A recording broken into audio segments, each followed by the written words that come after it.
ఇసుక రీచ్లు స్టాక్ యార్డుల్లో తనిఖీలు చేయండి. తనిఖీలకు రెవెన్యూ పోలీసులు అధికారులతో బృందాలు. ఇసుక అక్రమ రవాణా అడ్డుకునేందుకు పకడ్బందీ చర్యలు. ప్రభుత్వ ప్రధాన కార్యదర్శి శాంతికుమారి. మొన్న మార్నింగ్ న్యూస్లో చదువుతూ చెప్పినాం, ఇసుక అక్రమ రవాణా జరుగుతున్నది, ఇందిరమ్మ ఇండ్లకు ఫ్రీ ఇస్తుర్రు, అట్లాగే ఇంకా ఇసుకను కట్టడి చేయాల్సిన అవసరం ఉంది. గతంలో బీఆర్ఎస్ ప్రభుత్వంలో ఉన్నటువంటి ఎమ్మెల్యేలు వాళ్ళ అనుచరులు అక్రమంగా ఇసుక వ్యాపారం చేసి వేల కోట్లు సంపాదించారు. దాన్నే కొనసాగిస్తూ ప్రస్తుతం కాంగ్రెస్ కొంతమంది ఎమ్మెల్యేల అనుచరులు కూడా ఇప్పుడు ప్రస్తుతానికి కూడా ఇసుక రవాణా చేస్తున్నారు అక్రమంగా. దాని మీద కూడా చర్యలు తీసుకోవాలని చెప్పి జనం టీవీ ముఖంగా మనం మార్నింగ్ న్యూస్లో చెప్పినాం.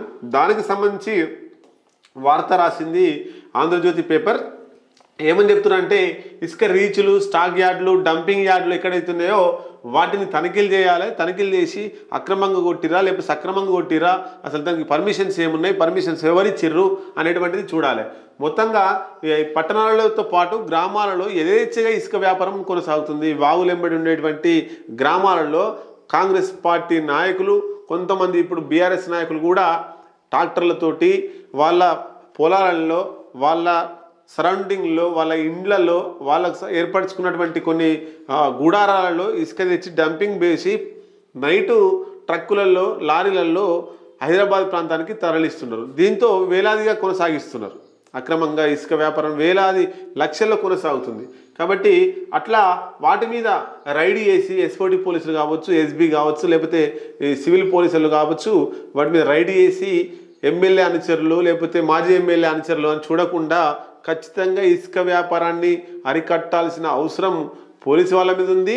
దాని మీద సూపర్వైజింగ్ చేసి చర్యలు తీసుకోవాల్సిన అవసరం ప్రభుత్వం మీద కూడా ఉన్నది. ఏదేమైనా మంచి వార్త ఇది.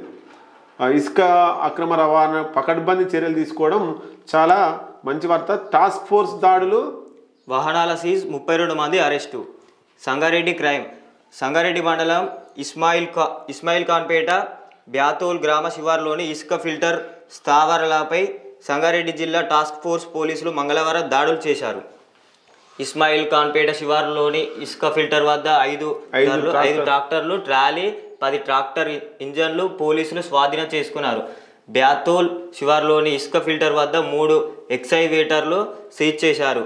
అక్రమ ఇసుక దందాకు పాల్పడుతున్న 32 మందిని అదుపులోకి తీసుకున్నారు. అక్రమంగా ఇసుక ఫిల్టర్ స్థావరాలను ఏర్పాటు చేసిన వారిపై క్రిమినల్ కేసు పెడతామని జిల్లా ఎస్పీ రూపేష్ ఈ సందర్భంగా హెచ్చరించారు. అంటే అక్కడక్కడ వాళ్ళని పట్టుకొని ఏదో నామకే వాస్తు కేసు బుక్ చేయడం కాదు, రాష్ట్ర వ్యాప్తంగా జరుగుతున్నటువంటి ఇసుక అక్రమ రవాణా మీద దృష్టి పెట్టి అందరిని కూడా ఇట్లా కేసులు పెట్టి జైలుకే పంపించాలి. వీటిని సీజ్ చేయాలి వాహనాలను. అప్పుడే లైన్లకు వస్తారు. లేకపోతే పోలీసులను మేనేజ్ చేస్తున్నారు. మేము ఎమ్మెల్యే అనుచరులమని, మాజీ ఎమ్మెల్యే అనుచరులమని పోలీసులను వీళ్ళని మేనేజ్ చేస్తారు. కాబట్టి సపరేట్ టీము ఇట్లాంటి ఇక్కడ చేసినట్టు తెలంగాణ రాష్ట్రం మొత్తం చేస్తే 32 మందిని అరెస్ట్ చేసినట్టు ఇట్లా చేస్తే తెలంగాణ రాష్ట్రంలో వేల మంది వస్తారు.